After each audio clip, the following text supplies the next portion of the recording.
प्यारे बच्चों, सुप्रभात। गणित की ऑनलाइन कक्षा में आप सभी लोगों का एक बार पुनः स्वागत है। पिछले टर्न पर हम लोग दो सदिशों के सदिश गुणन के बारे में अध्ययन कर रहे हैं। उसके अंतर्गत दो सदिश का सदिश गुणन क्या होता है बताया गया था और उनके गुण भी बताए गए थे। ठीक, आज देखा ये भी बताया गया था। देखिए कि वेक्टर ए और वेक्टर बी, जैसे यहाँ लिखा हुआ है कि वेक्टर ए और वेक्टर बी दो सदिश हैं, तो उनका सदिश गुणन vector A cross vector B बराबर इतना होता है। Vector A mod of vector B sine theta N, और उनके बताया गया था कि दो वेक्टर ए और बी हैं, तो उनके सदिश गुणन को vector A cross vector B द्वारा हम प्रदर्शित करते हैं, दर्शाते हैं। ये जो वेक्टर ए क्रॉस बी होता है, यह वेक्टर ए और वेक्टर बी दोनों पर लंब होता है। ठीक, ये ध्यान देना है। Vector A cross B mod of vector B sine theta N, ये एन मतलब ये ऐसे लिखा हुआ है, ये यूनिट वेक्टर है, इकाई सदिश को होता है। ये इकाई सदिश है जो ए और बी दोनों पर लंब है। ये भी बताया गया था कि mod of vector A cross B बराबर इतना होता है साइन थीटा। यहाँ से हम चाहें तो यदि वेक्टर ए और वेक्टर बी के बीच का कोण दिया हुआ हो, कोण थीटा दिया हुआ हो, तो हम थीटा भी दिखा सकते हैं।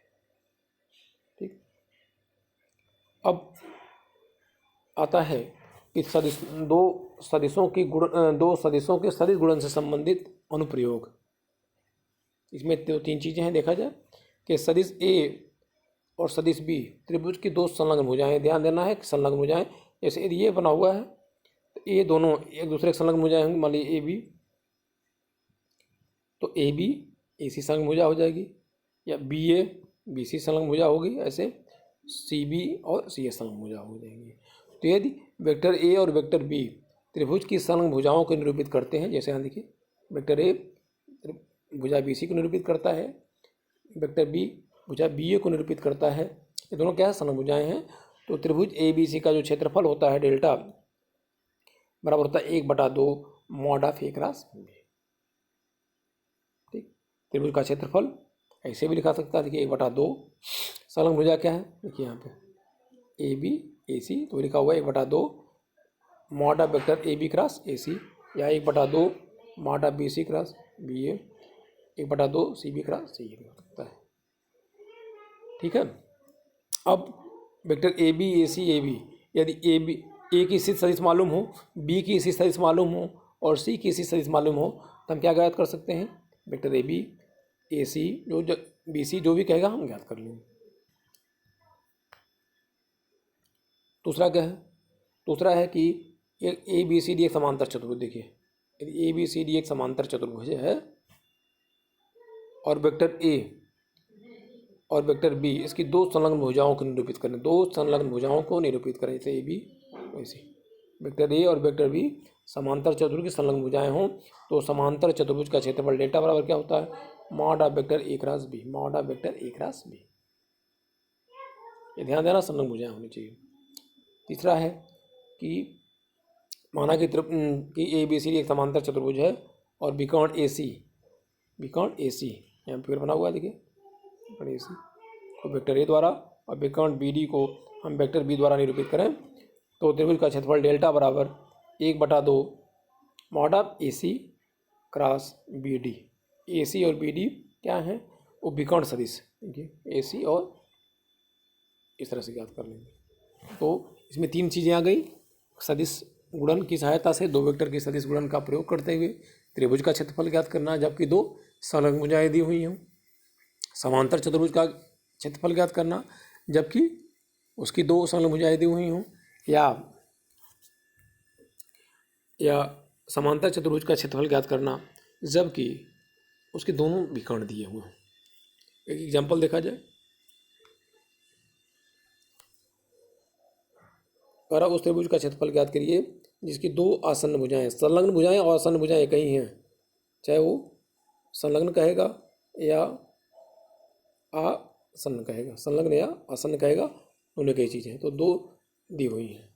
तो त्रिभुज की आसन्न भुजाएं ए वेक्टर बी हो गया। एक राशि भी निकालना है तो हम क्या करते हैं, पहले सारणी लगा करके आई जे के लिख लेते हैं, फिर पहला जो वेक्टर क्या है, वेक्टर ए। अब वेक्टर ए से आई, जे और के गुणांक का लिख लेते हैं चिन्ह सहित। आई का गुणांक 3 है, जे का गुणांक 4 है। यदि के नहीं है तो उसका गुणांक 0 लिखेंगे हम। फिर बी हो गया, उसको सेकंड रो में लिखना है, ये हो गया -5, 7 और 0। ठीक। R1 के अनुदिश विस्तार, R1 के अनुदिश विस्तार करें आप या C1 के अनुदिश विस्तार करें, आंसर वही आना है। तो एक राशि भी यहाँ पे R1 के अनुदिश विस्तार कर दिया गया है, तुम्हारा ये आ गया वेक्टर एक राशि दिया गया। ठीक, एक राशि भी इतना हो गया। हम जानते हैं त्रिभुज का क्षेत्रफल 1/2 मॉड ऑफ एक राशि भी हो गया, 1/2 मॉड ऑफ इतना हो गया, और इसको निकालेंगे तो इतना वर्ग इकाई आ जाएगा।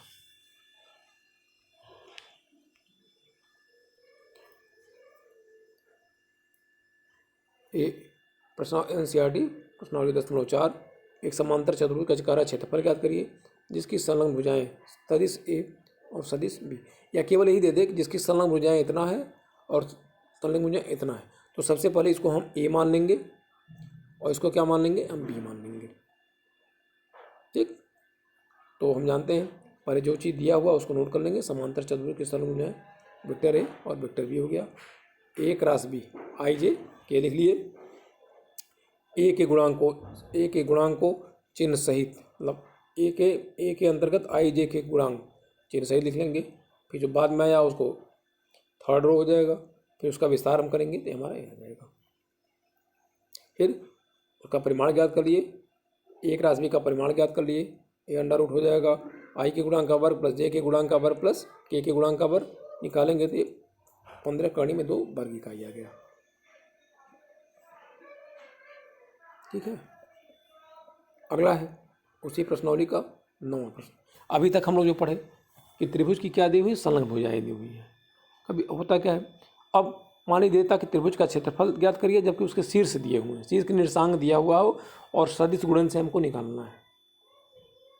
ठीक, तो अब मान लीजिए यही है, त्रिभुज ए है, बी है, सी है, तीनों के शीर्ष ए दिया हुआ है, बी दिया हुआ है और सी दिया हुआ है। तो संलग्न भुजाएं क्या होंगी, ए बी, और संलग्न भुजाएं ए सी होंगी। ठीक, तो सबसे पहले हम ए को जो निर्देशांक दिया हुआ है ए की स्थित सदिश के रूप में लिख लेंगे, बी को स्थित सदिश के रूप में लिख लेंगे और सी को स्थित सदिश के रूप में हम लिख लेंगे। सबसे पहला काम है कि बिंदु ए को स्थित सदिश के रूप में लिखना, बी को स्थित सदिश के रूप में लिखना और सी को स्थित सदिश के रूप में लिखना। ये जब लिखा जाएगा तो हमको ए बी लिखे, ये संलग्न भुजाएं है, वेक्टर ए बी ज्ञात करेंगे। फिर क्या करेंगे, ए सी ज्ञात करेंगे। वही चीज़ यहाँ लिखा हुआ है। देखिए ए का निर्देशांक कितना दिया हुआ है तो ए की स्थित सदिश इतना हो गया, बी का निर्देशांक दिया हुआ है तो बी की स्थित सदिश इतना हो गया, सी की सदिश इतना हो गया। ठीक, हमको क्या ज्ञात करना है, वेक्टर ए बी ज्ञात करना है। वेक्टर ए बी तो बी की स्थित सदिश माइनस ए की स्थित सदिश, बी की स्थित सदिश इतनी है, ए की स्थित सदिश इतनी है, इसमें से इसको माइनस कर देंगे तो हमारा वेक्टर ए बी निकल गया। फिर क्या ज्ञात करना है, वेक्टर ए सी ज्ञात करना है, मतलब सी की स्थित सदिश माइनस ए की स्थित सदिश, सी की स्थित सदिश है और ए की स्थित सदिश, ये हमारा आ गया ये। फिर ए बी क्रॉस ए सी, दोनों संलग्न जो भुजाएं हैं, ठीक है, जिनको वेक्टर के रूप में लिखा गया है, vector A B cross vector A C, ये दोनों क्या है, संलग्न भुजाएं हैं। तो ए बी क्रॉस ए सी ज्ञात करना है तो सारणी के रूप में लिख लिया आई जे के ए बी से आई जे के गुणांकों को चिन्ह से लिख दिया गया है सेकंड रो में।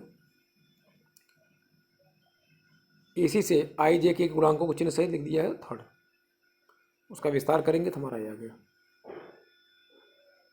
ठीक, और हम जानते हैं कि यदि ए बी और ए सी त्रिभुज की दो संलग्न भुजाएं हैं तो डेल्टा क्षेत्रफल बराबर क्या होता है, 1/2 ए बी क्रॉस ए सी होता है। ये बराबर हो गया 1/2 मॉड ऑफ कितना आया है, -6i -3j + 4k आया हुआ, ये हो जाएगा 1/2 कौड़ी में 61, ये वर्ग इकाई के रूप में आ गया। ठीक, ये सब करना है। इन खास करके त्रिभुज के क्षेत्रफल या समांतर चतुर्भुज का जबकि संलग्न भुजा दिया हो या विकर्ण दिया हो, इससे संबंधित कम से कम 2 नंबर का प्रश्न तो अवश्य ही आता है। तो इस तरह से संबंधित हो सकता है केवल सीधे भुजा दिया हो, या हो सकता है शीर्ष दिया हो। तो शीर्ष जब भी दिया रहेगा, चाहे वो समांतर चतुर्भुज हो, चाहे वो त्रिभुज हो, तो सबसे पहले उसको हम क्या करेंगे, स्थित सदिश के रूप में लिख करके संबंधित वेक्टर को हम ज्ञात कर लेंगे, संलग्न भुजाओं के वेक्टर के रूप में लिख लेंगे हम, और तब उसका हम क्षेत्रफल ज्ञात करेंगे। ठीक, तो इस तरह अदिश गुणन, सदिश गुणन 2 वेक्टर का और उसका अनुप्रयोग जो बताया गया है, इससे संबंधित जो भी प्रश्न फिर से दिए हुए हैं उनको हल करिए। ठीक, और नहीं आने पर फिर आप व्हाट्सएप ग्रुप के माध्यम से फिर पूछ सकते हैं। ठीक है, तब तक के लिए धन्यवाद।